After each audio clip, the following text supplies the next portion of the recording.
listening to the Sovereign Society podcast, a spiritual lifestyle sanctuary empowering you to honor the journey, trust the process, and radiate your radness. I'm your soul guide, Sabrina Riccio, Kundalini yoga teacher, spiritual mentor, and modern medicine woman who's on a mission to anchor in heaven on earth in this golden era. Join me every week where I gather some of my favorite spiritual leaders, goddesspreneurs, and changemakers for some authentic conversations about all things spirituality, wellness, what it takes to build your empire, and so much more. Over the years, after my deep Kundalini awakening and a series of events like being struck by lightning, it's been loud and clear that part of my divine purpose here is to share with you the tools and the guidance that supported me along the way. My mission here is to empower you to navigate through these changing times with ease and grace as you go forth and align to your soul's destiny while staying true and real along the way. Thank you so much for tuning into the Sovereign Society podcast, and get ready because we're about to go in deep and come out the other side stronger than ever before.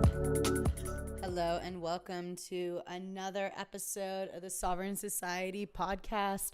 I'm so stoked to be here with you today. And today's episode, I've been so excited to share with you. Tara Mackey is one of my favorite people on the planet. She's become a really good friend, an amazing soul sister, and even having this conversation that you're about to hear, it just felt really good to know that there's someone out there who understands and sees the world like I do, and just feeling like, I'm not alone on this. And she's been blowing up. She's been all over lately because she is sharing such a powerful message. I mean, come on, it's not every day that you're prescribed to 14 prescription pills and then you're able to completely wean yourself off of it using natural remedies. It's so amazing. She's a boss babe. Like, she was like, wait to hear this conversation. They were saying like, why don't you run for city council? And she goes, no, I can't, because then I can't be an activist. Like, come on. So I'm just really excited for you to tune into this episode because this woman is the real deal. She has a massive Instagram following. She's written 2 best-selling books, Cured by Nature and Wild Habits. And this episode, we just talked about wild habits and how she's allowed those habits to really generate a wild and free life for herself to be Tara Mackey, who we see. And it's just really amazing because when you hear her story, it's wild. She essentially was raised and was born on drugs, and this has been her journey, and this is what she's been able to conquer.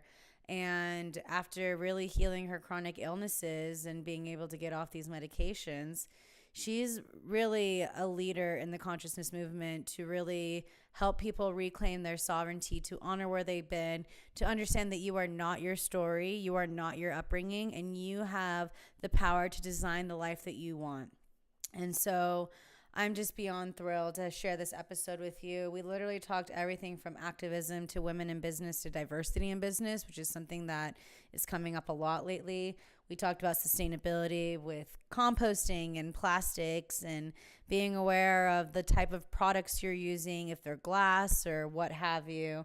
We talked about cannabis, and it really was interesting to me to see how her editors, they've really, and their publishers really pulled out of her books talking about cannabis because they thought it would disrupt the brand and what her message is. And, for me, I am such a huge advocate for cannabis and psychedelics for mental health. And it was really challenging for me to hear that. But, now that she's talking more about CBD and cannabis, and in this episode, she was even talking about, MDMA and things like that. And she's understanding and she's seeing the power of these medicines. And it was an honor to be able to hold space, to have her really share her truth about something that she hasn't really been able to talk about much, especially in her books.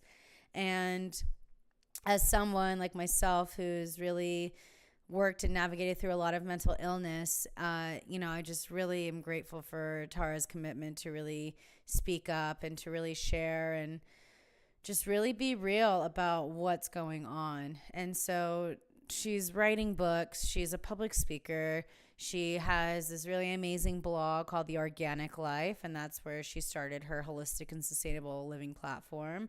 And she also has an organic beauty company called Genetic Skincare. And let me tell you, she gave me some bottles, and I've been using it, and it's so amazing. And I just love this woman so much. And so she's also a singer, like literally all that. She's the epitome of like a goddesspreneur, a boss babe. Like she's just shining so much, and she's down to earth, which just makes it so much more real, you know? And it's really challenging for me because as I've been diving deeper into this world of, you know, self-help and all these things, there aren't a lot of people like Tara here that are real. You know, there's a lot of people that are following this false light and, you know, kind of selling this brand of what spirituality is quote unquote supposed to look like. But Tara is a living example of just being a real woman.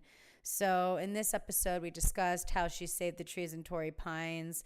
We talked about the power we, the people, have in local politics and sustainability, which is massive right now because I know a lot of us are feeling really defeated with what's been going on, but we have the power. And so to be able to have a real intellectual conversation was amazing.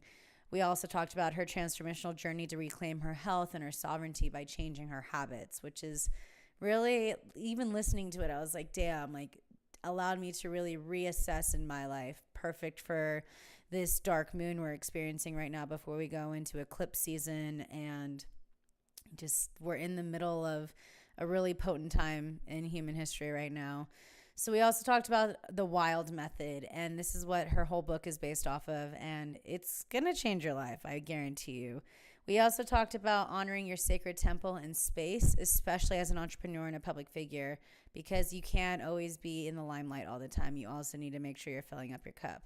Talked about diversity in business, being aware of our plastic intake, how cannabis and psychedelics are medicine, connecting with nature to witness the synchronicities, animal totems and how they're here to help us, understanding life as a journey and that you are more than your diagnoses. That is massive. You are so much more than this label, okay? And of course, we talked about honoring your gifts to share with the world. So go follow Tara Mackey right now if you haven't already. Like you're living under a rock. Go pick up her book. All the links are in the show notes.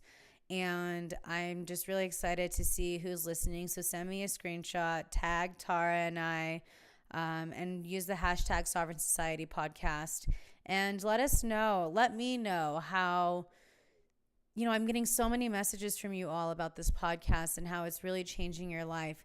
Share with me in your Instagram, in your lifestyle, using the hashtag Sovereign Society podcast or using the hashtag Radiate Your Radness to share with me what you're experiencing, to share with me what you're witnessing, because I'm here for you all, and I want to see what's supporting you, what's inspiring you, what is helping you get out there to like really show up and share your medicine with the world.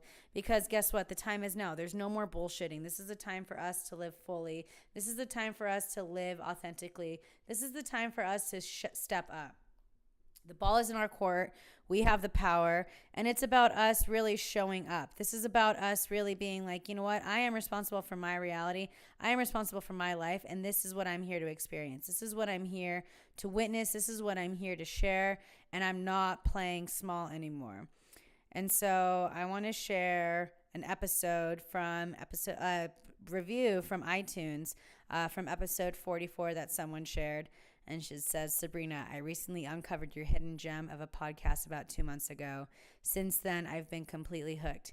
Your passion and love for what you do is shown over and over again throughout your work. You've inspired me in so many ways, and I literally put it out in the universe that one day I'll be on your podcast as a guest. It truly resonated with me, and when you said now is the time. I no longer need to be healed. I need to share my light, so thank you. Keep doing what you're doing, girl. I love you. Much love, Safari X. I really appreciate you. It's been a blessing to really share this medicine and to show up for you time and time again, all of you. And I wanted to share a little moment of gratitude because I am getting rid of my soul activation sessions, which are my one-time sessions that I do with people where we really tap in and we're transmuting, rewriting the story. I'm focusing more on group work. I'm focusing more on Thrive. Big news, Thrive is going to come back next month. I am going to keep Thrive going because I believe that, there's no certain time frame of when we're only going through these journeys. They can happen spontaneously anytime. So I want to be here to support you. So every 2 months, I'm going to be launching Thrive. The content will be active for you. Every week, we'll be having group calls. And I'm really excited. A lot is shifting here. I'm focusing a lot more on conscious business. I'm focusing a lot more on how to serve. I'm focusing more on sustainability. There's just a lot shifting for me right now.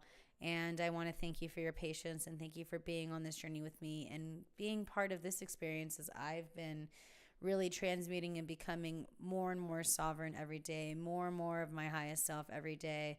So essentially, I'm giving a giveaway out for the month of July. Anyone who leaves a review is going to win. It'd be an opportunity and a chance to win a free 60-minute soul activation session with me. So anything that's coming up for you, we're going to heal and transmute it. This is over a $200 value, and I'm excited to be here with you to support you. So all you have to do, the directions are also in the show notes, but essentially subscribe to the Sovereign Society podcast on iTunes and on Spotify.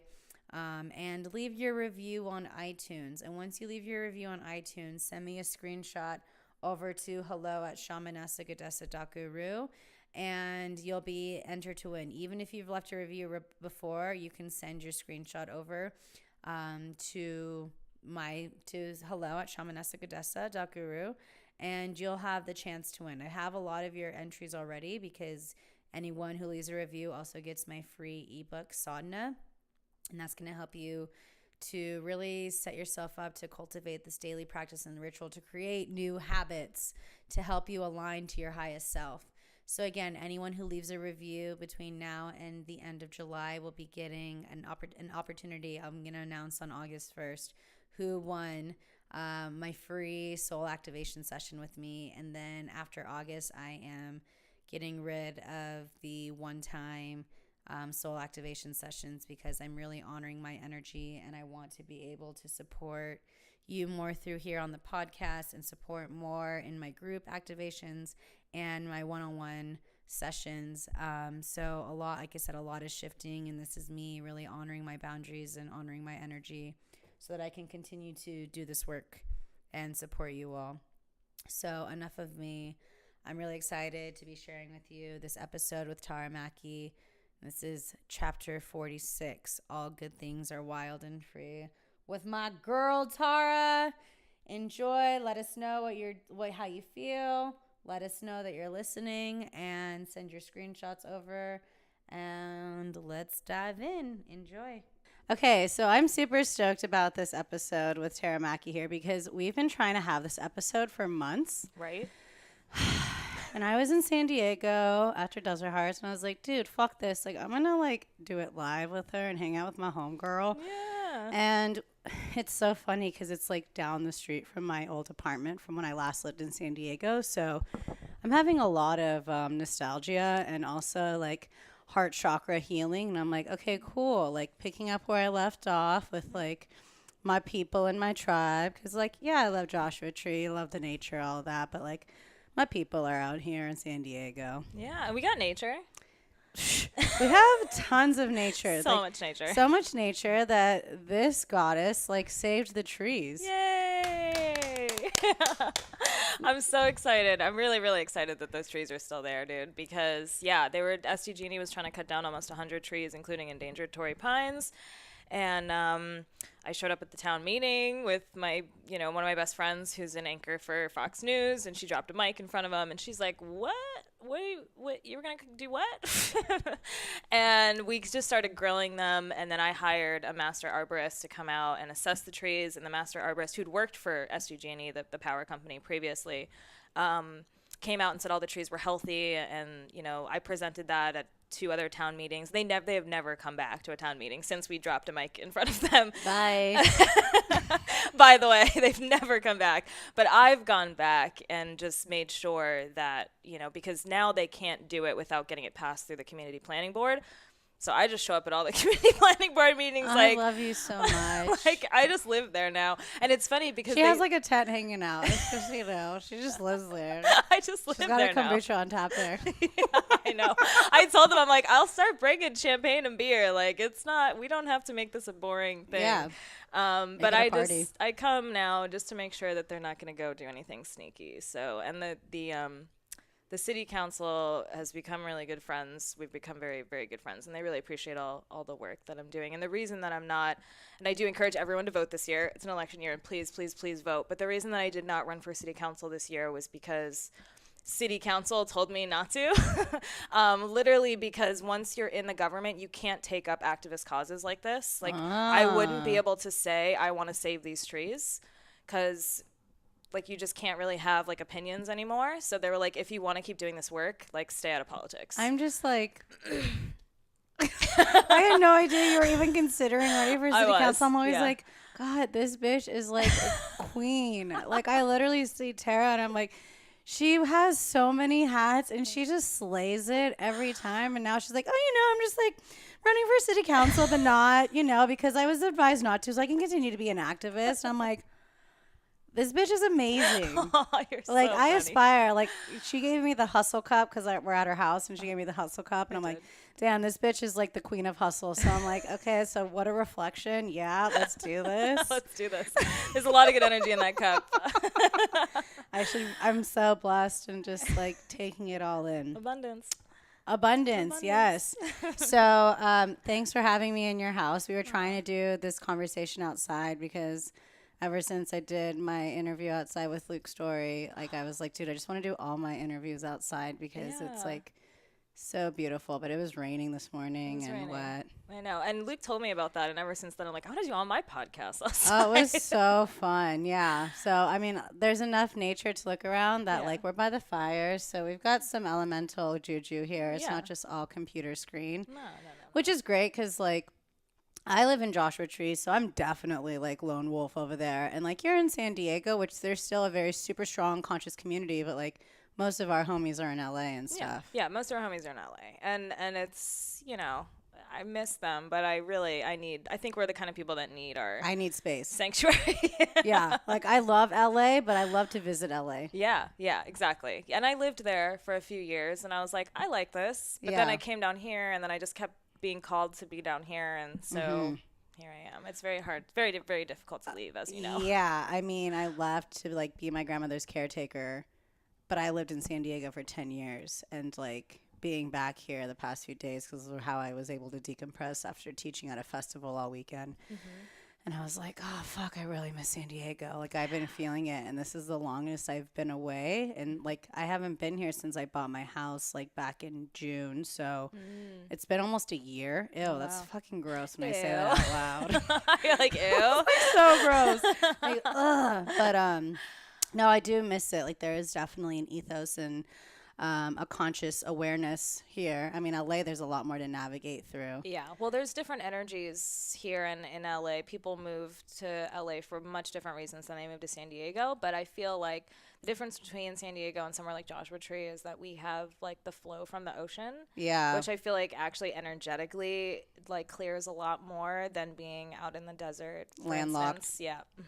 For sure, and I feel that too, but like I feel the healing sanctuary of Joshua Tree. Yes. And a year ago this time I was hiking with some friends and she was calling me. She was like, you need to come here. Nice. And I grew up in Palm Springs, so I was like, okay, I hear you. Yeah. And I love my house. It's bitchin'. I get to like have people over and like people call it the spa because like they leave the crazy city life and they'll come up to Joshua Tree and just like feel Mama Gaia there and like they're like, oh, wow, this vortex. And I'm like, yeah, dude, the vortex. But Gemini me is like, I also need water and I need like the two places because I grew up in San Diego. Like all of my family lives like super close. And I used to live down the street. Yeah. And all my homies are still here too. But so you know all the trees I saved. I do know all the trees. That's why I was like so... Like, I wanted to get you on, but, like, that happened so fast. It happened so fast. It was, like literally the day so what happened was I saw the signs that they were going to take down the trees, and I called city council, like, the second I got home, and I was like, what can I do about this? And they're like, there's a meeting tonight. So it was the same day that I called them that the first meeting happened. And that's why they were so surprised, because it was like me and like 2 other people who came to the meeting. And then every meeting, like I shared a picture from the last meeting we had that I was at, and the room was totally packed. And so I feel like that's the difference between, you know, people don't realize that we have all this power, right? Like, like they think, oh, and so many of the people I talked to when I was doing even just this one little act of activism, right? Like, said, I didn't know that this was up to us to change. I thought this was something that the government or the local government or something takes care of. I didn't realize that they were leaving it up to the community. And I was like, yeah, it's called the community planning board. Like if the community, right, doesn't tell them what we want. And luckily now that I'm in that circle, I get, they sent me like a survey for the community, like future community planning, like infrastructure planning, because they know I care about the future of the community and what, you know, they want to know what people in the community actually want, because we don't realize so many people who make the decisions that of the things that go on around us every day really have, they don't live by us. They have nothing to do with our day-to-day lives. And then we just end up kind of, you know, I'm from New York City, and I know what happens if you just let people cut down trees and build buildings and take over and do whatever the hell they want. People in Manhattan don't even realize they live on an island because they don't have a view of the ocean because people have just built these large-ass buildings everywhere. And if we don't step in and say, like, I don't want my city to look like this, they're just going to think everybody wants everything to look like Dubai and New York. Yeah. So, it's insane. Yeah. I just appreciate your passion for activism, because it's only, like, it needs to be more prevalent, you know? And it's part of, like, our existence and our being. And it's like, dude, this is why we're here. Like, this, we're here to show up and we're here to get involved. Yeah, and it's part of releasing our true power. You know, like that sovereignty. Really is that is sovereignty. Yeah, like that's sovereignty. Taking your power back and being like, yeah, this is my life. Like, this is the experience I want, and this is the experience I choose. And I just think a lot about, you know, we were talking before, like the microplastics and like at the beach and things like that, and how there's just trash everywhere. Yeah. And, like, ever since, I don't know, like, everyone I've been talking to since this recent Earth Day has just been, like, the conversation's still going after Earth Day. Luckily. It's been, like, over a week since Earth Day, and everyone's still like, dude, like, the amount of plastics. Yeah. Yeah. I mean, much. It's nuts. And I think just becoming aware of it, just doing little things, like when you go out to eat and you order a drink or something, just ask for no straw. Like, every and bring your own cup. And bring your own cup. Or like, you know, there's just so many little things you can do on a day-to-day basis that really add up. Like, it sucks because when you order, and even when I order in, if I get delivery or DoorDash or whatever, I'll always leave a note, you know, no utensils, like no plastic utensils. Because then you have, like, I always, if I get them by accident, I always have to use them, because the worst thing is to just throw them out and not ever even get a use out of them. You know what I mean? But I don't want to put plastic in my mouth. So anyway, it's just, yeah. So I think when what was coming through when you just said that, like, even maybe save it to, like, give it to a houseless person so that they're, you know, something like that. That just came through when I was thinking of that. Totally. There's so many things you can do. There's so many things. And, like, luckily, like, for me, what really shifted my, like, awareness with that was, like, being a burner for the past, like, 5+ years. Everyone brings their own cup. Everyone brings their own plate. Everyone brings their own utensils. Like, I'm that girl that brings my own cup to the coffee shop, because it's like, I feel bad. Like, bringing these, like, paper products. Yeah. Or like the bamboo utensils. Yeah, it's just becoming, aware. Of it. Yeah, but like having conversations like this is what's like planting the seeds. So I'm just gonna keep talking about it and keep reminding. Yeah, exactly, and keep reminding people. You know, I'm just gonna keep talking about it. So get over it. Sorry, but not sorry. No, sorry, not sorry. Like, it's just like, if we don't have, like, what do we have? You know, when I was doing the activism for the trees and I was going to these meetings, I literally said during one of the meetings, I cannot believe it's 2018 and I have to stand up here and explain to people why we shouldn't be cutting down endangered trees. I know. For what? And no one can even tell me why we should cut the trees down. Well, I was hearing that they were cutting a ton of trees too because there's like a huge beetle infestation.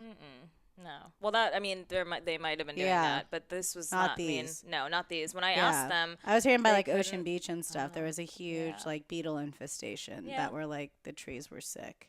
Yeah, I actually did hear about that recently as well. I saw something about that down there. I still know what's going on in the streets over here in San Diego, even though I'm not here full time. Yeah, I do. I get my eyes open. Beach cleanup in OB is great. They're actually like ocean towns around here are very, very active. Where I lived in Cardiff and Encinitas, like everybody's, you don't really you see people actually picking up trash. Just well, there's isn't there a straw ban in San Diego County? Yeah, there is. Yeah. Especially here. I went out to dinner last night here, and I said no straw, and she was like, "We don't have straws."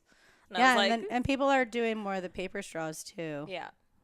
Or I don't know what, if you really want straws, just do glass straws. Just do it, do it in a way that's reusable. Yeah, I have a silicone straw that's like BPA free for smoothies because like the glass straws, if there's like seeds from like strawberries or whatever, they get stuck. Yeah. So and they always break. All my glass straws break. So totally. So I leave that inside like my hydro flask, like the silicone one, because I walk around with a half gallon because I stay hydrated, and I'm like taking care of my body. Yeah, well, that's why your skin looks so good. Thank you so much. After being at a festival looking all haggard and shit. That's the other thing too, is that this festival, I made the conscious decision to not buy baby wipes because a lot of them can't be compostable.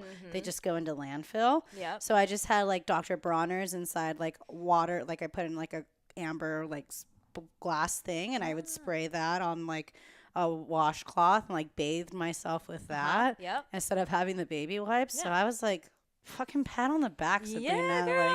Like consciously choosing to like do those things, and even just like washing the dishes and stuff. Like, so you just have to want it, I think is the biggest thing, and just like really like take that awareness and like make it a new habit. Totally. Yeah, exactly. And that's why I was really compelled to write this book, because when I was thinking about the things that really made the difference, I was like, but what did I really do? And it was like, I started changing my habits. Like it was that simple. I just woke up in the morning and didn't do the shit that I was doing the day before. And every time I did that, there was a very real conscious shift in everything else in my life. So once you really embrace that and then see that really working in different ways, like it's absolutely I feel like you can't go back. You like can't. I always go back. I like what's been really strong is that Maya Angelou quote lately is, when you know better, you do better. Yeah.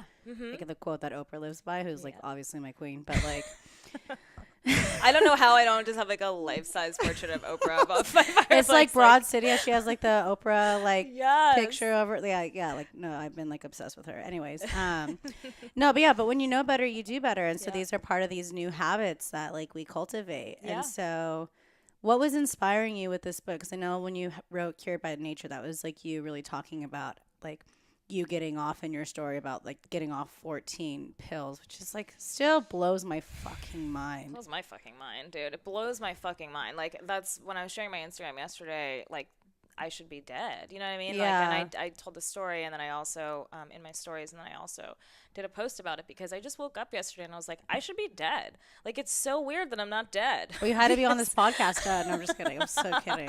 No, I mean, it's incredible to me that I get to do stuff like this with my life. Like that, I was just sitting in this moment of gratitude of like, holy shit, like there's no there was nothing and no one that ever told me that I should or could be here right now, other than myself. It reminds me of like resilience, and just like being like, oh yeah, I conquered that, I slayed that. What's next? Yeah, and seriously, ever since and luckily it was, and what's so crazy is like I didn't even.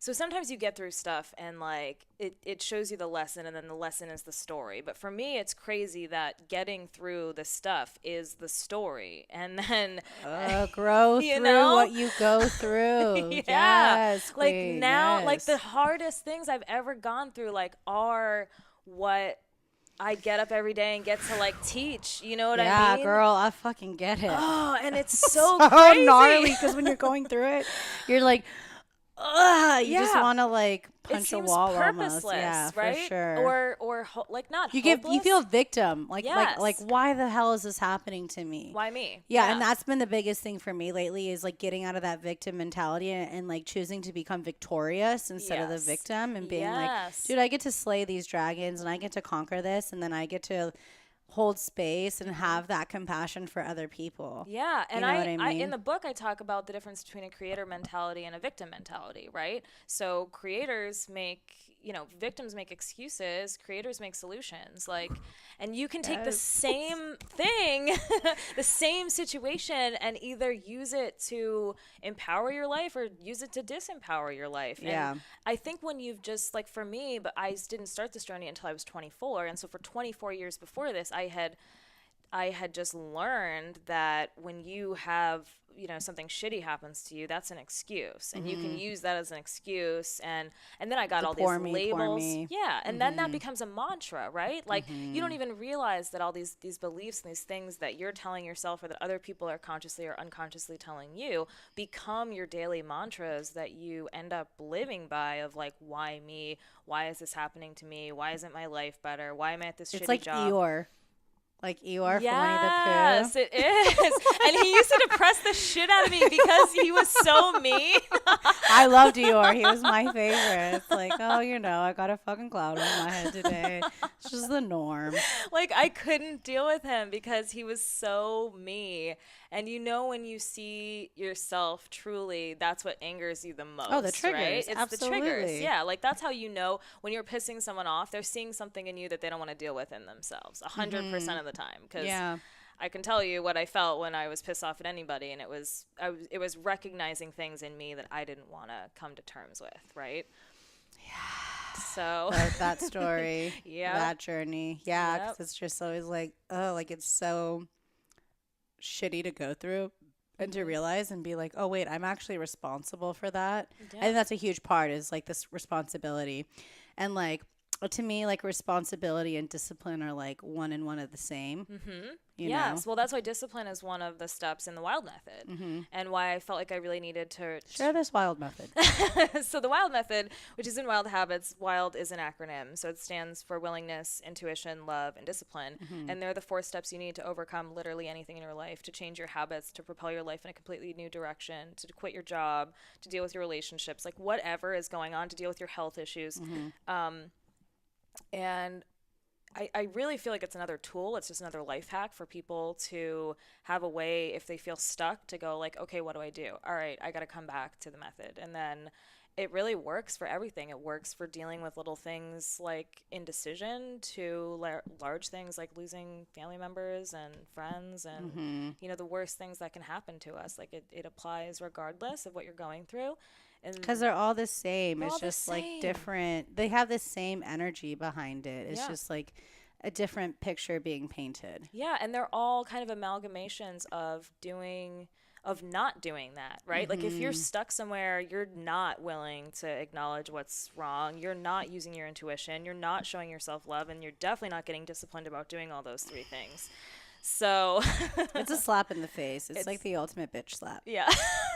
It's like, wake up. And it's like, oh shit, like let me reclaim my wild habits and my wild self again. Yeah. And it's really interesting because we were talking about this before too, and like we're like May 2nd, so it's like Mental Health Awareness Month, and that's something that I really struggled through for a long time, like anxiety, paranoia, psychosis, PTSD, all of those things. And when I was stuck in that, it was impossible for me to be wild. Oh, totally. Yeah, totally. Because you're so focused on that. You can't be wild. You can't be free. You can't be your real self when you're focused on the little shitty minutiae of life, right? Because there's always something that we can get upset about if we really want to. There's also always something to be super grateful for if we really want to, right? Like who's been breathing for you and I this whole time? Not me. I haven't been fucking focused on my breathing. Have you? Something else is breathing for us this whole entire time we've been having this conversation, and that's something to be fucking grateful for. And that's something you have all the time. Like there's little things that you're just like, whoa, blow my mind. Like I cut my finger and it healed. Yeah. I didn't fucking do that. Yeah, like I know. I didn't consciously do that at all. So there's all these little things that if you really, really want to, it's easy to just switch that mentality. But of course you need the tools, right? And so when I was writing this book, I'm like, I need to just give people every single tool I've used to get over all these shitty things that have happened. Since I've come off my 14 drugs, it's not like my life is magical. My fucking dad died. Like, you know, I was grieving my best friend's suicide. Like I ended a really toxic relationship. There was all these, and life has not been perfect since then either. You know, we all have, I run 3 companies, right? Like I have so much going on. Yeah, you're a boss. That that I constantly have to come back to the method, like every single day. You know what I mean? It's just, what am I willing to do to live the life that I know I'm here to live? And we all have resistance. You know? Totally. It just shows up in different ways for different people. Yeah, even the whole resistance movement I don't agree with, because whatever you resist persists. So it's like, come back with the solutions. Yes, just come back with the solutions. You know, it's easy to make excuses, but creators make solutions. So yeah, that's why I only surround myself with creators, obviously. Yeah, obvious. I don't have time for everyone. I'm just kidding. No, but it's really empowering to seek, because like when you're in it, you're in it, and when you're in it, it's like it can feel super lonely. Yeah, and it's and real. Then you're in your head. I'm not saying it's not real. Yeah. It's just, if you get caught up in it, it's just going to get more and more real and harder to get out of. But then once you have the tools, and here's the other thing, you need to practice. That's why discipline is in the method. It's not like a footnote afterwards. It is the whole thing. If you don't have the discipline to work the other steps, you're fucked. Well, that's the thing too, and it's really challenging now in a social media instant gratification world.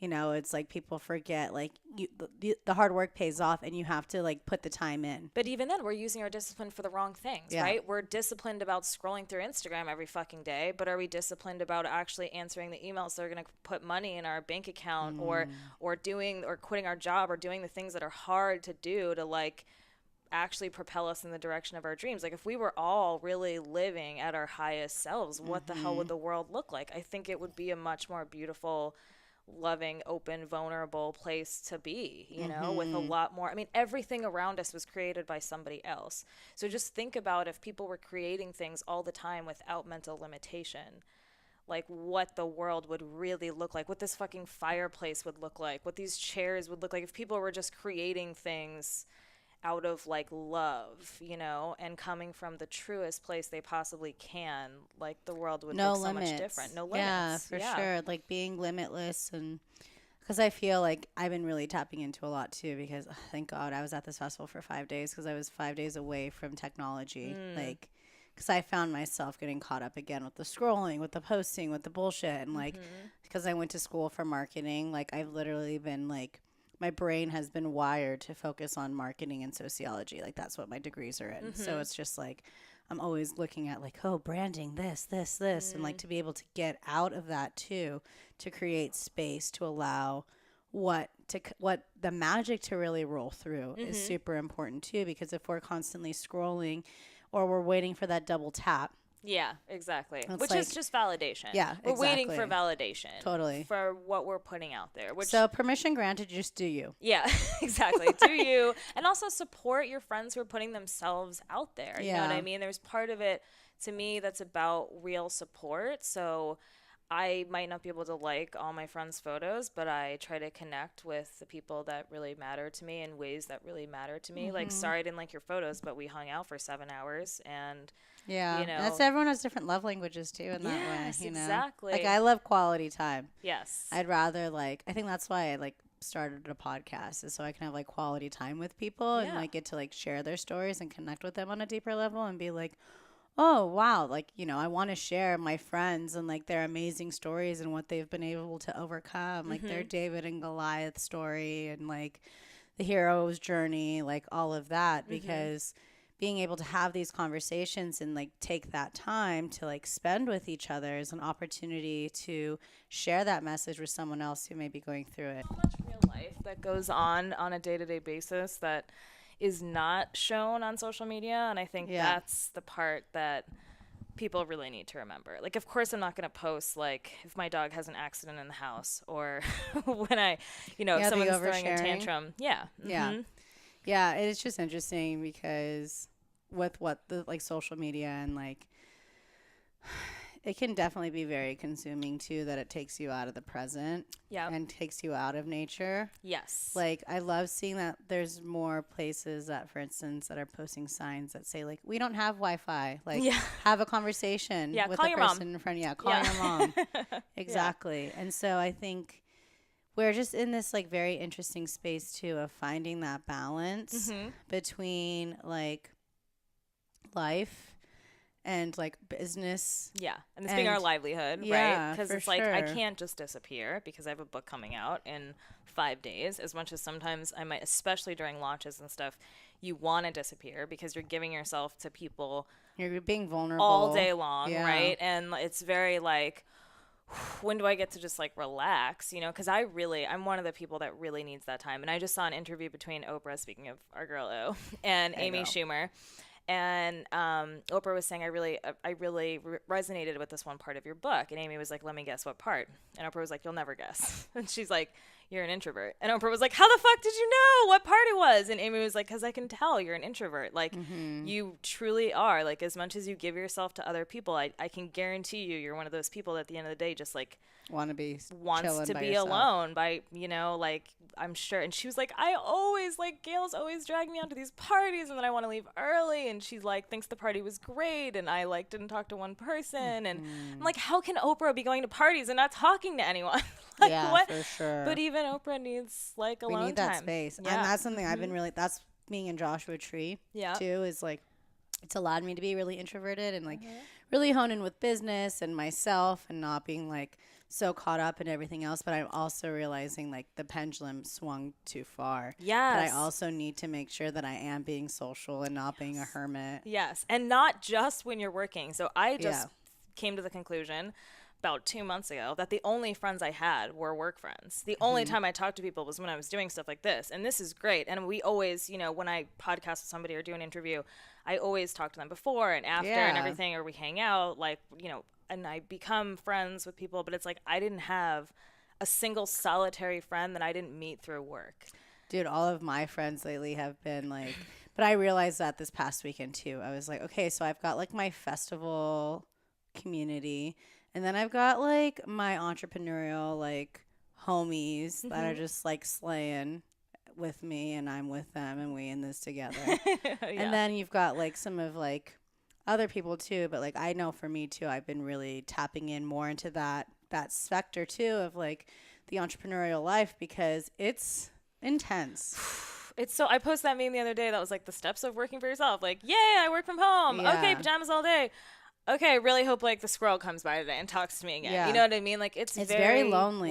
And you've seen my house. Like this is a big house for one person. Like I don't. Girl, I live in a 3-bedroom house. I get it. Yeah. It's like it's a lot to even when you're taking care of it by yourself and working there and living there and showing up and inviting people taking over. Care. Yeah, and having somewhat of a social life. Yeah. Because I definitely get yelled at a lot. Like you never go out, and I'm like, dude, I'm like building an empire right now. Yeah. And like, and you're not gonna regret not going out. Trust me. Yeah, for sure. Because I just had this little, like, you know, I've been building my business for 7 years. And really, I mean, it's only been incorporated since 2015. So even if you just want to take the last 3 years that I've really been honing in financially and figuring out what I want and then meeting goals about what I, you know, wanted it to look like. And I don't regret the fact that literally almost my entire 20s were spent building my business. And I don't think I ever will. And it's getting out of that mindset of it being a sacrifice. It's not a sacrifice. Like, what are you talking about? I have so much freedom right now. Yeah, I already have so much freedom than so many of my friends who are still either working 9 to 5s or jobs that they don't like, or they just started their business and they're figuring out how to monetize or something. Like, I have so much more freedom than I did a year ago. Or 4 months ago. So that's part of your discipline and your commitment and like keep going. Yeah. And it's working the method. Like that's why I can really say that I live my message because, and I'm sure, you know, a lot of my interviews are about being an entrepreneur and being a female in business and the fact that I only have female employees and the company is very woman focused and I don't intentionally only hire minorities, but I just happen to have almost all except for one of the employees that I've hired happens to all be minorities. Like it's just for me, it's important to hire people based on quality, not exclude people based on a first or last name or what they look like or whatever. Like, it's just... Which is such a conversation right now that everyone's having. I cannot even tell you how many of my friends can't get jobs because of their perceived, like, blackness or, like, Asianness or what. It's just like, what the fuck? Like, I know. What are you guys doing? You're not hiring perfectly capable people because you're racist. Like... and sexist. I don't... It's super gnarly to see and to watch, and you know, this was a conversation I was having too. Just like, it's kind of like the caste system too, of like people saying stupid shit. Yeah. Like people saying stupid shit. Like, he was Asian. He was talking about how he's angry, and he has every right to be angry for like the stereotype. And I even had someone like stereotype me because I'm Italian. Like, oh, you're part of the mafia, and like I've heard that my whole fucking life. That it's just like so annoying. Like, I'm so angry hearing about it. Yeah. Like, you know what I mean? Just that whole thing. And like, it's something that I feel like is all coming up to the surface because it has to be worked through, that we can't really ignore anymore. Yeah, no, it does. And there's so much, like, people still don't want to acknowledge the fact that women are minorities. You know what I mean? Like, as far as like that definition, and have been discriminated against for a very long time. It was illegal to get a divorce in New York until the 1970s.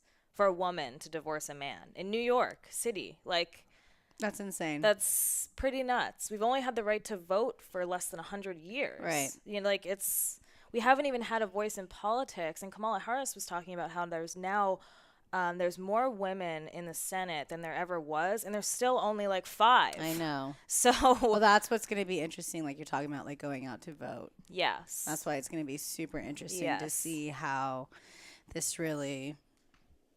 people are really getting involved. God, finally. I mean, I want people to get as involved in politics as they are in sports, at least. Yeah, for sure. You know what I mean? Why are we not out there? Like, when we do protests, it should sound like sports events. Yeah, like, totally. And I've been to a lot of protests, and I totally love the activism that's happening at protests and that happen in this country. But also, it's about taking action. But it's about taking action. Yeah. It's not just about showing up to a protest with a sign and literally just walking the streets and Instagramming it. And Instagramming it. You know what I mean? Like, it's about like making sure that when you leave that protest, you've actually done something or met someone that you intend to do something with in the future. It's also using your money as a form of protesting on what you're buying. Correct. You know what I mean? Yeah. They can't sell it if we don't buy it. Yeah, because I was just I just did a whole shoot with Athleta. Oh, nice. Yeah, like Congrats. last week. Thanks. Yeah, and so I was asking them because, like, I don't want to be part of a brand that isn't aligned with my ethos either. Correct. You know? And I was like, so what are you guys doing about sustainability? What are they doing about because sustainability? fashion is like the number 2 highest pollutant after gas, you know? Yeah. And they said they just became a B Corp. Like, so they are like really working, like it's something they're very focused on is sustainability. But like, I have friends that own yoga companies that are made out of water bottles. There's still microplastics going in the water when you're washing it. Yeah, exactly. Yeah. But they realize that, and they're working on like making it more bamboo, you know, and changing things like that. But like, the important thing too is like really educating yourself. Yeah. When I made new products, we did all glass. I mean, our plastic products are BPA free, and they're skincare products too, and they're recyclable as well. So they shouldn't ever go in a garbage can. But for me, it's about, I want to give people choices too, of like, some people don't want to buy glass skincare because it breaks easily if you drop it on the ground. But I also believe in finding alternative solutions. Like, I'm working with manufacturers to make alternatives to plastic bottles, because right now, if you package your beauty products or sell products like that, you don't have many options that are not plastic. Just in general, you'd have to work with somebody to invent them, and so that's what I'm doing. Because get it, girl. Well, just the plastics in general, like even like the soft plastics that we're not aware of, that's all going landfill. Yep. It's all landfill. I know. It's so sad. But we can just do what we can do. That's where just the awareness and educating, and that's something that I've been like super passionate about lately. And like, so like being May Taurus, like to me is very much like Mama Earth still. Like it's very grounded. It's like super grounding for me. So just really having a lot more conversations this month just to really like be and bring that awareness, you know? Like just like fill up your waters with like drinking water. Like I just like, they're talking about recycling sewer water into drinking water. Like, that is insane. I mean, like, if how they many can chemicals? do it. But there's so many toxins and chemicals in there. To do that. Yeah, I know. Are you kidding me? Yeah, like, it's I so know. insane. That's true. Yeah. I was going to say, if they can literally just put it through a No, filter. all they need to do is, like, start doing gray water in toilets. I know. Yeah, I know. You know what I mean? I Like, don't these are the understand. things that we have to, like, request. Like, Yep. I want to build a house in Joshua Tree and have it be completely sustainable where, like, gray water is running through my toilets and things like that, because the fact that Yes. you're flushing clean water I know. in a toilet. You're like, why?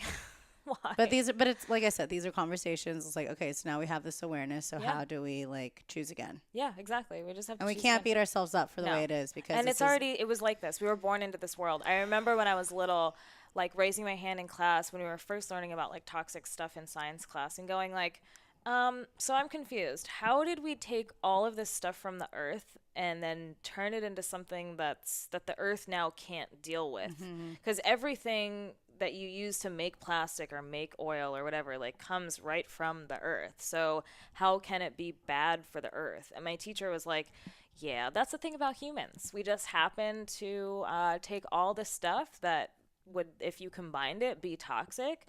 And now that's everything.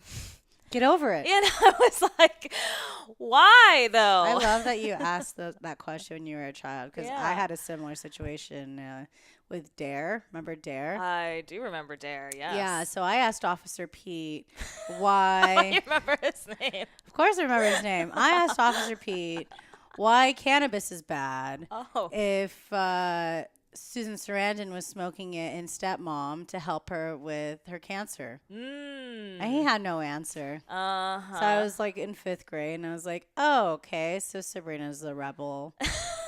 Asking questions to Officer So, Pete. 10-year-old asking about cannabis. Yeah, asking about cannabis. Like, okay, cool. That's what I was like, do you do CBD? You're like, mm-hmm. Yeah, of course. I'm all about, Yeah, like, 10-year-old CBD. me does CBD. Yeah, so how do you feel like, okay, so let's talk about CBD, because, like, you've been talking a lot more about it lately. Yeah, I've been talking a lot. Well, I've been trying to talk about cannabis since the beginning of time, but everyone's been like, shh, that'll hurt your brand. And I'm like, well, it is my life. Like, I would have no fucking life without cannabis. I don't, like, it sucks that I wrote about it in both my books, and both my publishers were like, yank, you know, because they feel like it discredits everything else I've done. And I'm like, it's a fucking plant. Yeah. If I can grow it and I can pick it and I can bake with it, that's not a drug. I'm sorry. If I can do the same thing with this as I can do with lavender and chamomile and, like, kale and rosemary, what And part of this is a turmeric. drug? Yeah. Exactly. Like, Totally. I'm so confused. So yeah, I've been using cannabis. Like, actually, I don't know how I really would have gotten over my withdrawals without it. Like, I really have no idea, because it was what allowed me to, like, not. I mean, other things, turmeric, ginger, things that really, really help my stomach: garlic, skullcap, passion flower, 5-HTP. But I don't think I would have been able to stop throwing up on a dime without, eating an edible, or at the time, like, smoking a joint.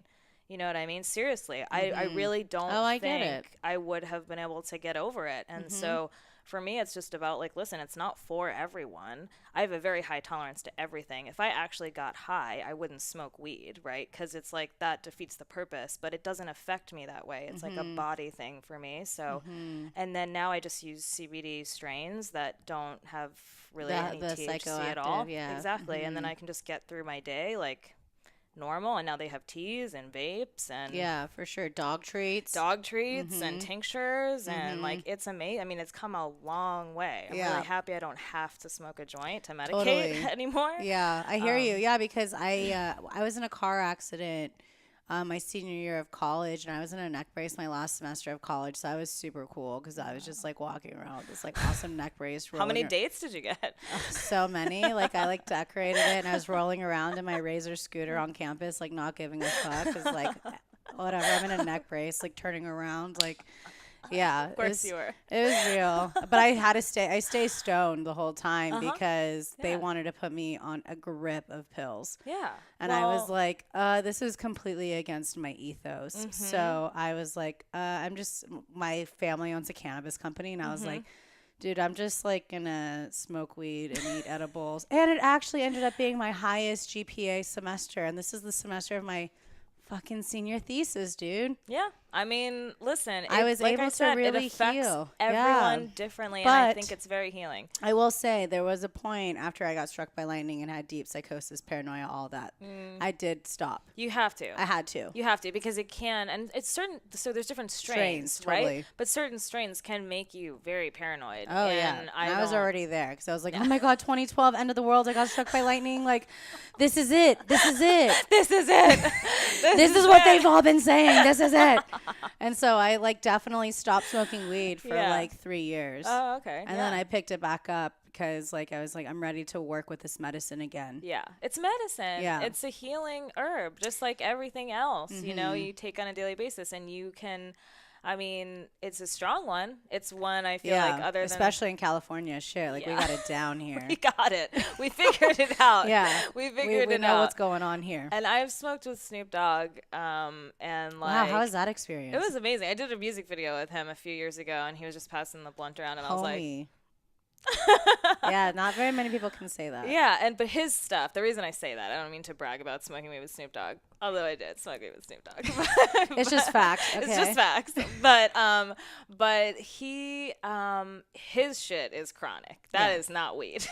That is something else. Like, I don't know what's on there. And that's the thing. Like, if you really just grow it and like, just pick it, and you don't put chemicals on it, and you don't try to make it some super fucking gnarly thing you're gonna be selling to people for $60 an ounce or whatever, or I don't know what any of the things are anywhere. An eighth. Yes. Like, I haven't been to a dispensary in so long. I don't either. $6 an ounce is like, damn. Sounds pretty That's good. actually happening in Oregon now. Really? Yeah, one of my girlfriends who I was with this past weekend at Desert Heart, she lives in Portland, and they were saying there is so much weed that they're selling grams for $2. What?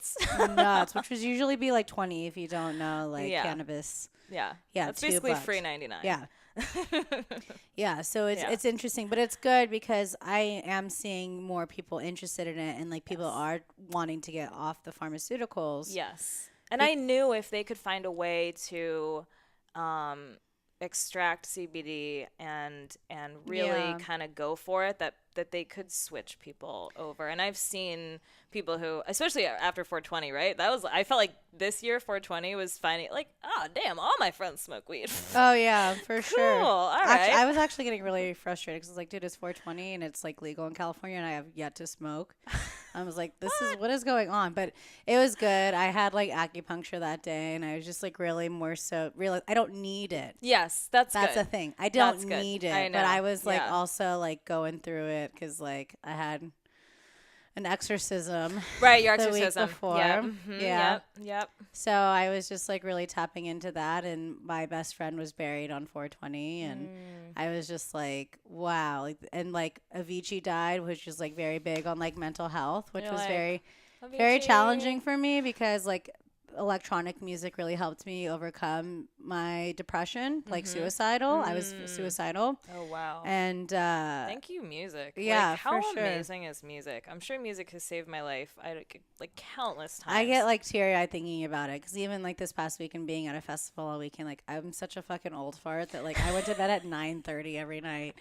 Everyone's like in my camp like, hey, we're going out, and I was like, cool, I'm going to bed because I have to teach yoga at noon, and like I have to do my meditation in the morning. They're like, noon's like a day and a half. Yeah, now. I was like, you guys have fun. I'll catch you at sunrise. So I watched like all the sunrise sets because then you play the game of like who's still awake and who hasn't and who just woke up. Yep. And I was like, you look so good, like awake and bright. And I'm like, cool, because I'm not on drugs, and I just woke up like this. Yeah. So, I'm just here enjoying the music and like getting weird and like all bundled up because it was freezing, like 30s. It's been cold. Oh, it's been freezing. Yeah, which is freezing. good. Oh my God, there's two hummingbirds playing with each other. Oh, yes, there always is hummingbirds in my yard. They love that. Yes, bush. that's like my spirit messengers. Yes. So fuck Dude, yeah. there was a hawk out there the other day. So let me tell you this story. Tell me. There was a hawk out there the other day, just chilling on my fence for like ever. And I don't, because it's springtime, I guess he was molting. So I was just like standing there watching him for like an hour, freaking out that there was a beautiful hawk in my backyard. And then he's molting everywhere. So he finally flies off and leaves. And I go out there and I take one of his like feathers that fell off. And then I just put it in one of my plants outside. And like I was outside writing and kind of like channeling the hawk energy for a while. So I tell my assistant and she's like, did you look up what it means? And I'm like, no, I'm like so busy I completely forgot to look up the symbolism. So we look it up together and it's like hawk is like divine energy of coming into like your power as like a new thought leader and like your creative space, and like you're gonna be like coming into your own and you're on this journey that's going to a next level and all this shit. And I was just like, what? Yeah, girl. What? Like this is speaking directly to what I'm going through right now. Yes, I have a couple that fly over my house every day, like the red-tailed hawks. I live in the middle of the desert, so like yeah, and I actually found a perfect crow feather yesterday, which is all about synchronicities and stuff, and my numbers and all of that have been like insane. Like, of course, I pull up to your house, like, of course 222, like, of course 777, of course I'm seeing 1212, all these synchronicities, which I feel like that those synchronicities and being able to get out of our head and be more present and like connecting with nature in that way, that's how they're gonna also really help us navigate through this time and space, because there's no accident why we're coming here during this time when there's plastic and there's like lack of awareness and discrimination and things like that. Like this is why we came here during this time. And I feel like as women, we were born in a time where we would not have been listened to, but now we live in a time where without being listened to, nothing is going to change. And that's why it's like a league of strong ass bitches. Yes. Because like yes. Right? It's just like boss ass bitches everywhere, because like I was just looking at my natal chart today and I was like, dude, I fucking love like my planets, like what I chose to be. Yeah. Nice. I love like, that. What are your planets? Everything. Like, well, I'm everything. I'm a Gemini sun, a Virgo moon, so that really helps me ground, but I've Leo ascendant, so super fiery. I need to do mine. I just know I'm a Virgo, and it, girl, I got you. It's an Earth sign. Yeah, so I got like, you. I'm all the things. But also, so my Saturn is in Capricorn, which is like the CEO, kind of, because that's like Saturn is ruled by Capricorn, and my Pluto is Scorpio, which is also it rules, so it's like very dark, like underworld. That's why I'm transmute so much. So I was just looking at my chart today, and I was like, dude, I did a good job. You're like, go me. I was like, I really chose this really well, and my Venus and my Mars are both in Taurus, so that's where I'm able to be very like that love, just like the balance and not being duality, being the center part of the yin and yang, and being able to recognize both sides of the coin to see that it's a coin. That's awesome. You know what I realized yesterday too is like I was in meditation and I basically asked God, like, why do I have all these gifts, right? Like I have so many gifts and I don't really feel like I did that much to deserve them, you know? And the answer I got was like, I give certain people things to overcome and you overcame them. Wow. You know what I mean? Yes. And it was weird to me because for the first time I realized like I had a traumatic childhood. My mom was fucked up. Like she was a drug addict and alcoholic. My grandparents ended up getting custody of me and she relapsed in front of me again. That's why I ended up getting put on, you know, my first drug. And I realized, like, in that moment, I, like, had a vision of, like, oh, my God, I could have been born to anyone, in any body, you know what I mean? Like, in any situation. But I was born into this tumultuous situation specifically to overcome these things to help heal the world. Like, specifically, you know what I mean? Oh, that makes me so emotional. I do know what you mean. Because, like, my childhood, I spent a lot of time in San Diego at the age of 3 because my cousin died of leukemia at the age of 2. So I would come every weekend to Children's Hospital in San Diego. Yeah, and then I would spend a lot of time out here with my aunt and uncle who live like a couple towns over with my grandparents because like my parents were always working. And I was like, it was like shitty situation after shitty situation after shitty situation. And then when I did my ayahuasca ceremony in October, she told me, like, you've done all the hard work, and now it's time for you to enjoy the fruit of your labor. That was the first message she told me. Wow. Like, I've been putting so much of my time and my energy into, like healing and transmuting and working through my shit. So that I can like hold space in a way, but also conquer, which is a Virgo thing that we have to work on. Our shadow is the martyr, where it's like we can't fix everyone. It's like, how do we just focus like that energy on like making ourselves the best version of us to fill up the cup and allow that overflow to be how we serve. Well, I feel like Virgos are creators and creators are fixers. Totally. Right? Well, we're very divine feminine, like in that way. Yeah. And that's why it's like, you know, it's not a destination. I think it's just like the whole self-discovery thing is a journey. It never ends. But the more work you put in, the better people show up. Yeah. And the more you love yourself too, because I think a lot of the times it's like, we feel like we have to settle with what life is giving us or like the conditions that we're in. Like, oh, you know, but that's where it's like, that's reclaiming sovereignty and your power back is like, oh no, I like get to choose. Yeah, exactly.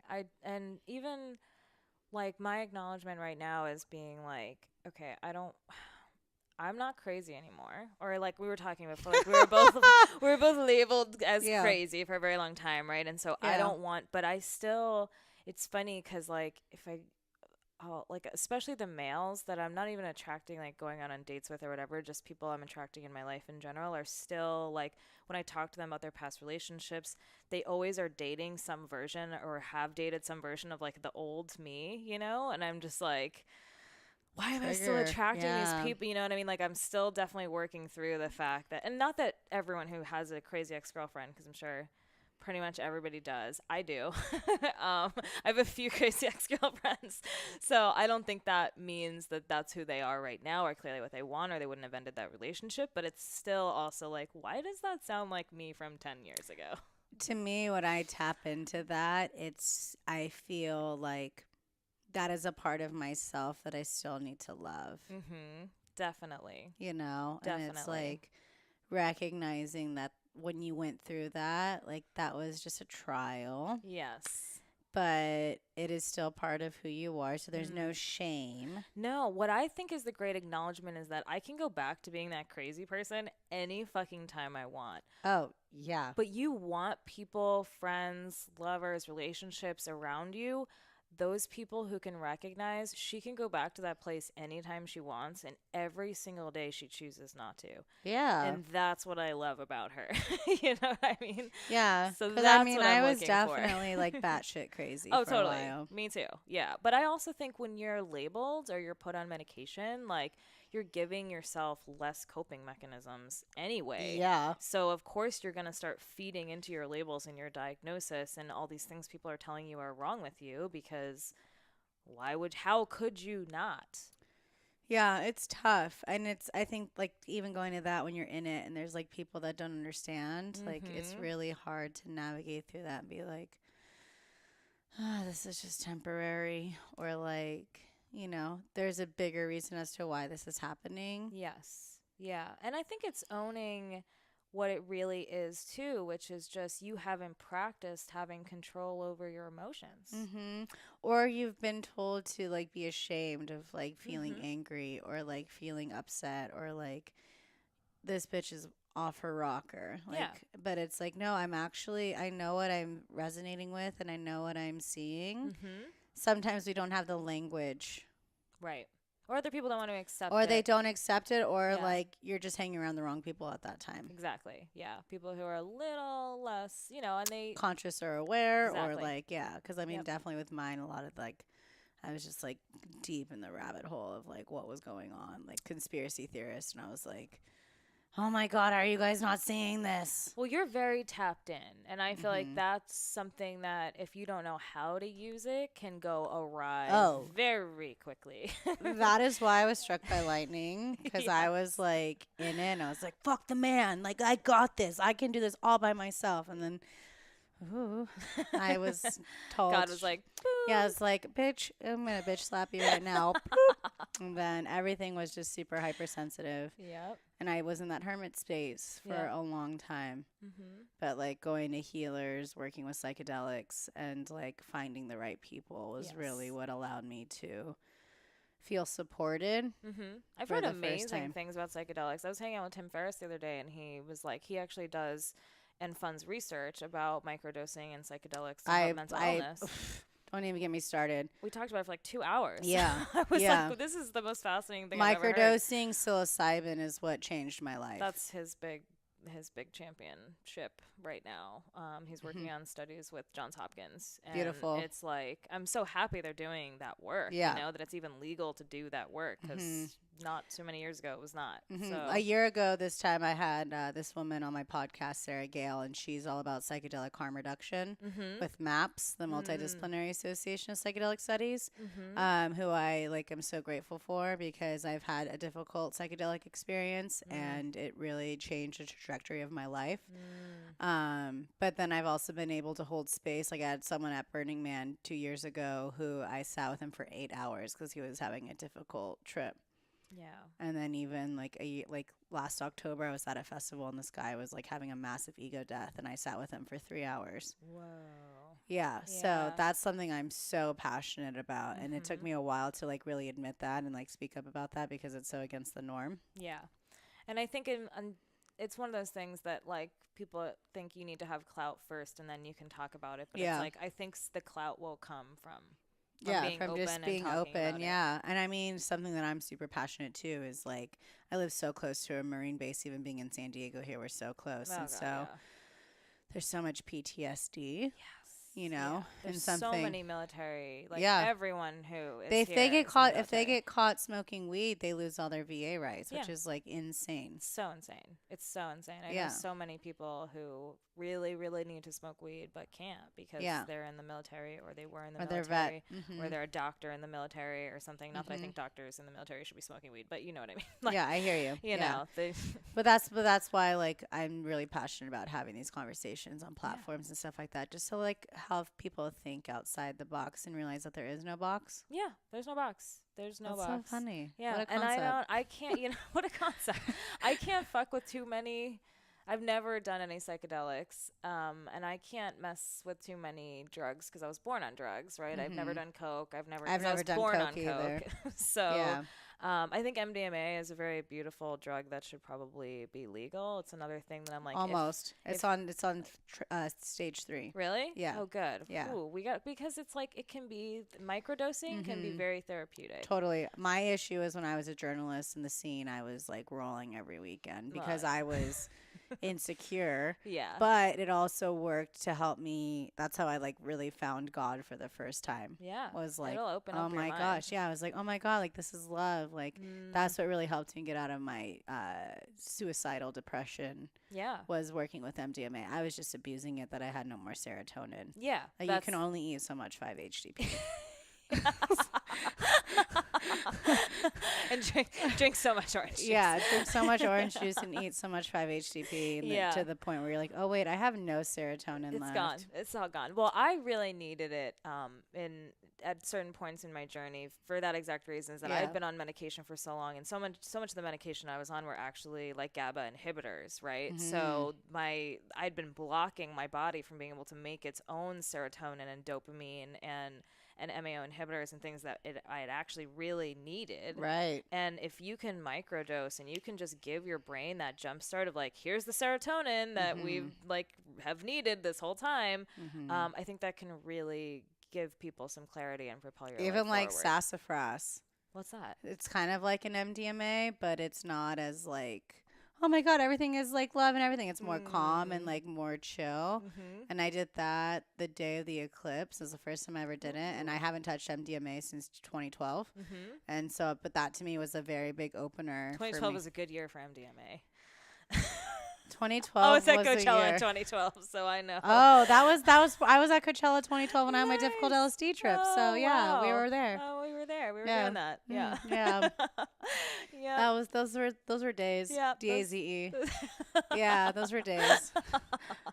What's really funny about that Coachella is all I did at that Coachella was smoke weed. I didn't drink and I didn't do any other, I didn't do anything, but I saw a lot of MDMA. Oh, well, that was because that's when the rave, that was that was year 2 of EDM. Yeah, so. Viva la Rave. I was a music journalist there, and so at that time, so I was that's when I was eating a ton of MDMA and Molly, and just I think everybody kind of was. Yeah. I think everyone's like, yeah, we're living. Yeah. But it was and I think that's why music made such a breakthrough that year too. Yeah. Because a lot of the artists were like, what the fuck is this? How come we have not been doing this the whole time? Because it really will open you up creatively in beautiful ways. I had someone come up to me today or the other day at the festival, and they told me, because like when I teach Kundalini yoga at festivals, majority of them are not sober. And so because I've been there, and like there could be such a dogma with Kundalini yoga, especially like everyone's wearing white. It can be really like, oh my God. And so like traditional, blah, blah, blah. Yeah.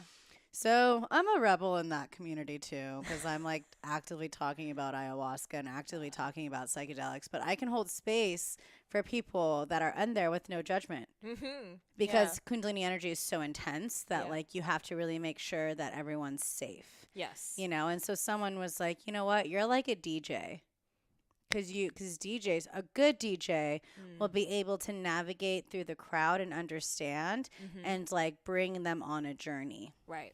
Yeah, that's amazing. That's a really good analogy. Yeah. So exactly. when someone said that, like, you're like a DJ, it was like, oh my God, this is why like I started as a music journalist. Like that's how my brand has evolved, from like writing like a music blog that was so focused on the community and the people and the healing of how music is healing people and helping people overcome depression and things like that, to where I am now. Wow. That's so funny, because I'm working on an album that corresponds to this book. And like the journey of working on this album after doing music for so long, but only just coming into kind of writing my own music, not just, but in the span of how long I've been doing music, I've only been writing my own songs since And you I have was, a like, voice 18. of an angel. Oh, thank you.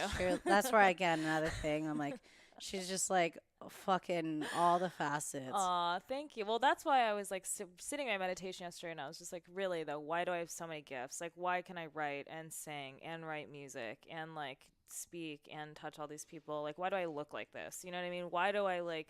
Why is this my life? Why is this my life? Why? What did I do to deserve this? What did I do to deserve this? Yeah. Like, it's so crazy, and it's not ego driven. It's really like, it's me looking at me as another... It's gratitude. Person, and going like, holy shit, what the fuck? Yeah. Like, and I also understand now that because I've come so far, most of the people who meet me don't know my journey and may think things are easy or have always been like this, or I've got some secret rich uncle or some shit, and it's like, no, I don't even have a credit card. Literally I've built my entire business from cash. Like, I don't have an investor. I don't have anything. Like, my businesses are 110% mine. Like, I haven't given 1% of equity away to anybody. I've never asked for anything for anyone. I've never asked my family for money. Like, I've done this with $300 in my pocket. I moved to California, okay? And I've never asked anyone for anything. I just love you so much. This is why I was like, I need to like sit with her. Yeah. Like, I don't want to do it fucking virtually. Like, yeah. I love you so much. I love and like, you. We needed to do this. We needed to do this. Like, seriously, because I was just like, I'm so captivated by you and your story and like how you just fucking slay and crush it. And I'm just like, one, it's doable. It's doable for anyone. It's totally if I doable. Can do it, anyone can do it. Trust me, because I had all the cards stacked against me. Literally, I'm so like in awe with you, because I'm like, this bitch is slaying. Like, call me Buffy, girl. She was like, they call me Buffy, and I was like, oh my God, I love that. Yes.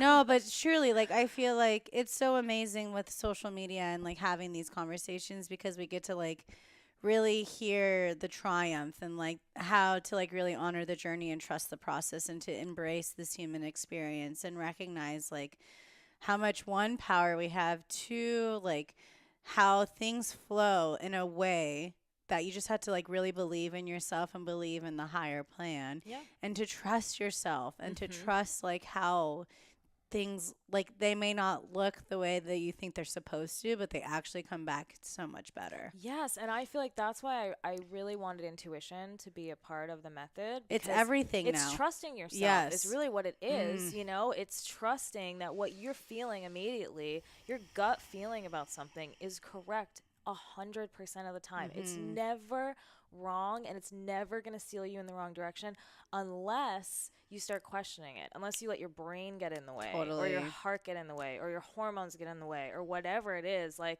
if you just trust your intuition, you're going to be fine. Totally. And the solar plexus is such the gateway too of your gut instincts. Like they work so well with the third eye and the intuition, and because we are becoming multisensory beings, like it's so important to really navigate through that and trust that space. Yes, I totally agree. I really feel like, I mean, every step of the method is important. I always say, like, oh, love's the most important one. Discipline's the most, willingness, because without that, you don't have nothing. But, like, I really feel like intuition is, like, it's up there. So stop drinking fluoride, everyone. Yeah. Stop drinking fluoride water and using fluoride toothpaste, everyone. Just saying. Just saying. Yeah, like, take back your power. Yes. Like, they're making baby water with fluoride. It makes no sense. Like, babies don't even have teeth when they're, like, newborns. This is so stupid. I didn't even think about that. It's, like, so stupid. I haven't been around a baby. Nobody lets me be around their babies. I'm not, like, I'm not in that way, but, like. No, I'm just kidding. Kidding. No, I just, like. No, I saw that at the store, and I was like, this is insane. Yeah. Yeah, no, it's nuts. Like, you turn around, I mean, and then, you know, I have a whole chapter in the book about green beauty and really just getting conscious about what you're putting on you, because we have to shower. And your skin's the biggest organ. We have to shower every day, so you might as well be conscious about what you're putting on your body while you're doing that. And, like, that's the point of the book, is harnessing these choices we're already making, right? We're already eating. We're already deciding how much time we spend indoors or outdoors. We're already, like, surrounding ourselves with other people. We're already showering. We're already doing these things. Hopefully. I mean, maybe some of our friends at the festival. Yeah, I was like, oh wait, I haven't showered. No, just kidding. You're good. Yeah, I'm good. I showered. You smell like great today. You're doing great. This is effortless, baby. No, just kidding. Yeah, I woke up like this, girl. I literally woke up like this.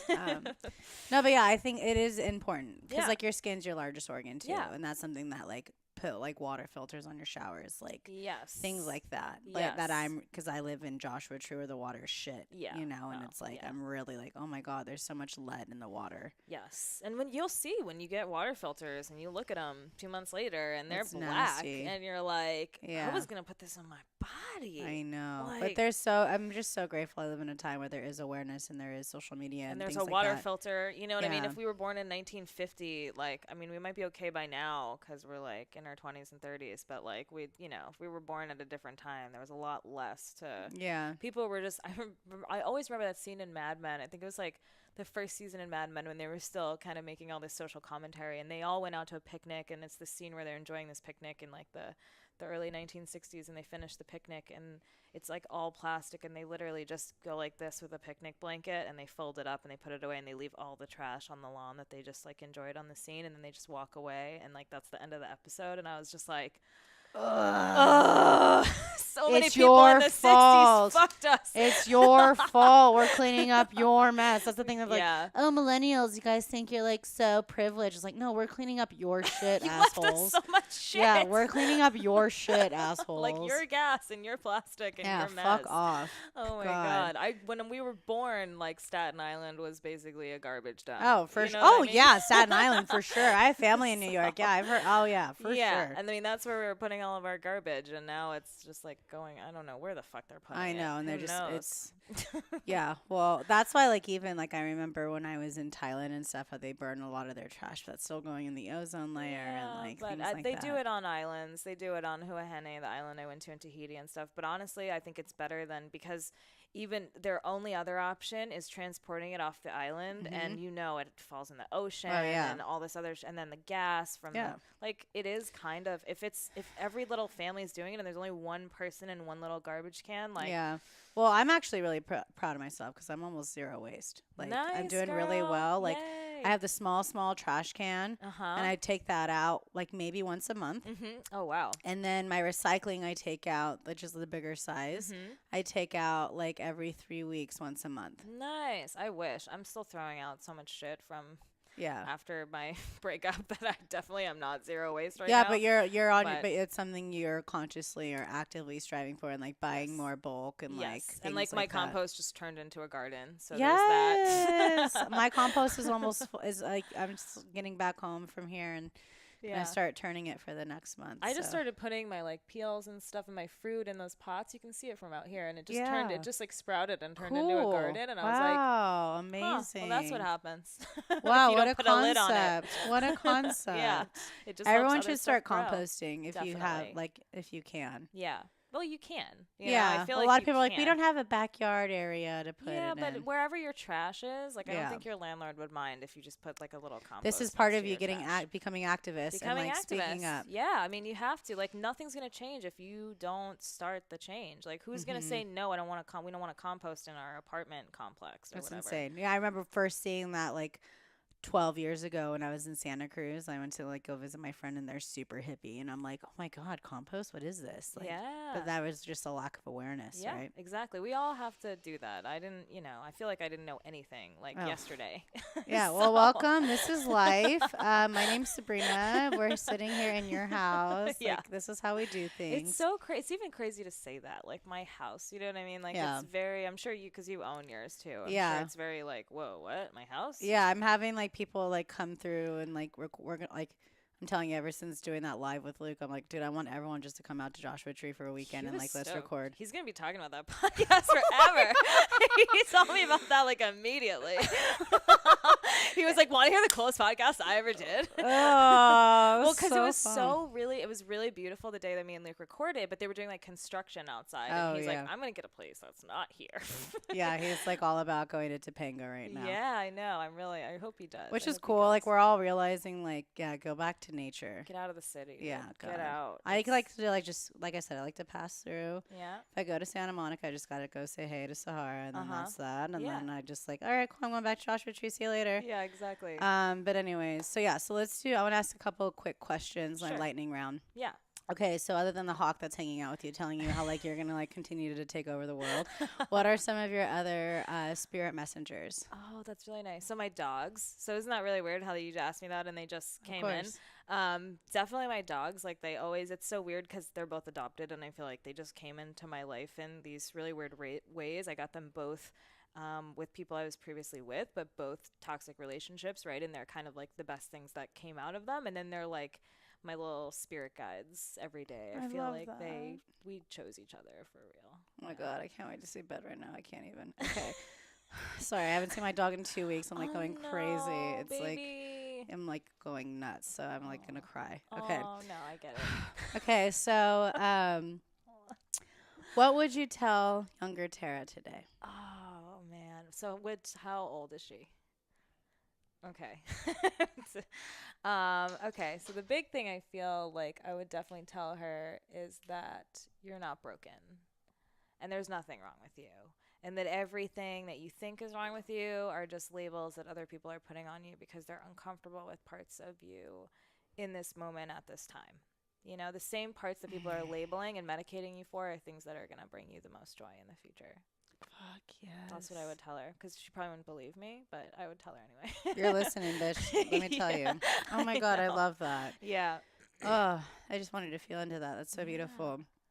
What would you say is one book that completely changed your life? Autobiography of a Yogi by Paramahansa Yogananda, for sure. That's like why I'm in San Diego, is because the self-realization temple's here. And I mean, not why, but when I first came off, it called me. When I first got off the train in Encinitas, I looked to my right and the temple was right there. Dude, I spend so much time at SRF.